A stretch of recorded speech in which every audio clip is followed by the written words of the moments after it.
Man, oh mercy, has it been hot this week? And like the rest of the country, the White House feeling the heat.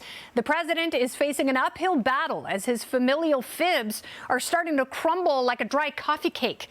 We've been hearing for years President Joe Don't Know never spoke with his crack-addled son about shady dealings with billionaire authoritarians. But that's always been a little fishy, and now the story stinks to high heaven.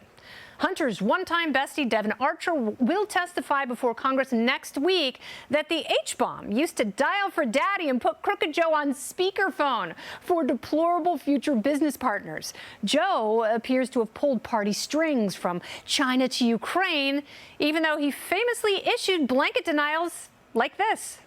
How many times have you ever spoken to your son about his overseas business dealings? I've never spoken to my son about his overseas business dealings. Did Hunter Biden commit a crime?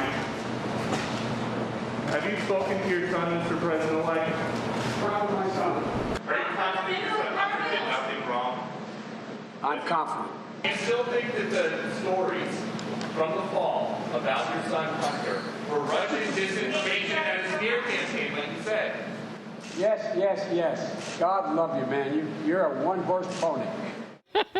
One-horse pony, one-dog puppy. Words. And pixie propagandist Jean-Pierre is playing a little three-card Monty with the facts. I've been asked this question a million times. The answer is not going to change. The answer remains the same. The president was never in business with his son. I just don't have anything else to add. The answer changed. That's a different answer. So what's next week's review rationalization? He never applied for a Delaware business license with his son? But all may be forgiven with our saint-in-chief, whose beatifiable miracles extend beyond rhetorical contortions. Just this week, the president made this astonishing claim. I said I'd cure cancer. They looked at me like, why cancer? Because no one thinks we can. That's why, and we can. We end the cancer as we know it. Si se puede. Yes, we can. Mr. President, you keep using that word. I do not think it means what you think it means. Unfortunately, cancer is still very much here. What's missing is credibility. That's the C word you're looking for. No, I'm not talking about Hillary Clinton. As Joe likes to sniff out solutions like they were so many little girls' clavicles, his feisty dogs have apparently been sniffing the guest cubbies in the West Wing. And maybe that's why the Bidens' rescued German shepherds keep biting the help. Maybe they're all hopped up on Hunter's stash, and when they come down from that coke high, well, they get aggressive and bitey like every other Biden after a bender. The Biden pets are blowing off a little summer steam by taking a bite out of Secret Service hindquarters. But they're not to blame. It's a stressful environment in the White House. And Hunter isn't the only Randy butt sniffer who gets a whitewashing from dad's lackey. The dimwits at The View also weighed in and had some handsome excuses for the unruly doggy duo, Commander and Major. Watch. The main thing is these names are really what's wrong. They call the dog Commander. They call them, what's the other one? Major. These are very bellicose, warlike type names. They need to name these dogs Fluffy, Sweetie Pie, and then the dog will calm down. Fat, drunk, and stupid is no way to go through life. Well, maybe if Hunter would be kind enough to leave a little Valium around, the dogs could unwind like the rest of us. This persistent heat wave isn't only affecting presidential pups. It's making us all crazy. And Hunter isn't the only cocaine hoover on the planet. Now sharks, I say, reportedly taking in bales of blow that drug traffickers are dumping in Florida waterways. And these fish are never switching back to Sanka. We were told by 30 Rock's Tracy Jordan to live every week like it's Shark Week. And cocaine is a hell of a drug for hammerheads. As the perennial Discovery Channel favorite Shark Week showed us, the apex predator has developed a taste for a lot more than baby seal meat. Sharks come for a line of disco dust and stay for an extra rail of nose candy. And now these monsters are agitated, twitchy, sleep-deprived. They can't keep their underwear on, and they keep leaving their laptops at repair shops. So what's next? Burisma gonna offer the Meg a seat on the board? As the heat index breaks records from Tucson to Tuscaloosa, it seems the weather gods are as angry with Ron DeSantis as MAGA and the mainstream media.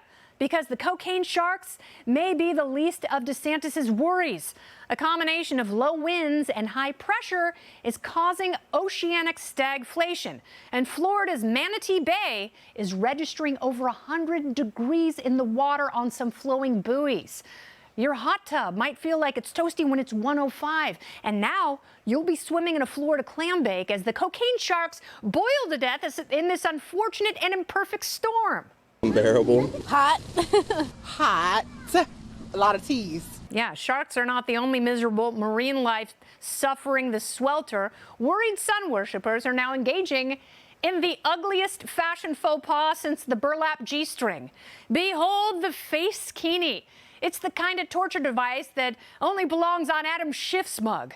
But somehow the Chinese have leaked this atrocity that makes anyone stuck looking at these face-bound beach bums longing for lockdowns. Who invented this horror show? Anthony Fauci on holiday? It's the dumbest thing I've seen since Hunter Biden's Yale admissions essay. I guess it might be popular with Uyghurs who are doing everything in their power to escape deadly facial recognition technology. Would you wear that in public? Seriously. I mean to something other than your gimp and leather convention, you pervert. Well, no one can escape the heat, but we used to be able to sip our worries away with some delightful summer cocktails, I don't know, like the Tom Collins or a strong Mai Tai. Tiki drinks have given way to freaky drinks, and people have clearly lost their minds, suffering from the summer vapors. The Espresso Martini, the old steakhouse speedball, used to be an incredible way to both wake up and get loaded. But this just in from the we can't have nice things department. People are ruining a perfectly delightful cocktail by topping it with whipped cream? No. A dollop of coconut foam? TikTok foodies are destroying the Espresso Martini by adding, wait for it while you reach for your barf bag, Parmesan cheese. This is all the proof you need. TikTok is a communist Chinese Trojan horse sent to destroy America by poisoning the palates of once wise tipplers everywhere. Instead, we're going to grate some Parmesan cheese over the top of it. This feels crazy. My goodness. All right, let's try this monstrosity. I regret to inform you, that was kind of awesome. Moment of truth. The Parmesan Espresso Martini. Overhyped, but would drink again. Liar! The hideousness is burning my eyes, but I can't look away because I need to stare down this sin and redeem the country with a real summer cocktail, which I will show you how to make a little later in the show. It's one of many ways to beat the heat, but we need more options, people, so I hit the mean streets of Times Square to find out how visitors and locals are taming the crazy triple digits. Watch. What are you doing to beat the heat? It's hot. Cold water. Cold water. And soda, iced tea. Soda, iced tea. Plus a light t-shirt. Nice light t-shirt. Yeah. Well done. Going to see some shows. Right? You got to go inside. Yeah. That's the key. Drink water, water, water. Water, water, water. Gatorade. Yeah, Gatorade. Air conditioner. Air conditioning. Ding, ding, ding, ding, ding. You're drinking hot coffee. Oh, yeah? It's a heat wave. No. Aren't you worried? No. We moved to Ontario. We're actually hot there too. Yeah, you are. But you mean sexy. She is. Drink beer. Nice. At the pool? Yes. Drinking beer at the pool. You heard it here first. Breaking news. Hey, Sean Hannity here. Hey, click here to subscribe to Fox News YouTube page and catch our hottest interviews and most compelling analysis. You will not get it anywhere else.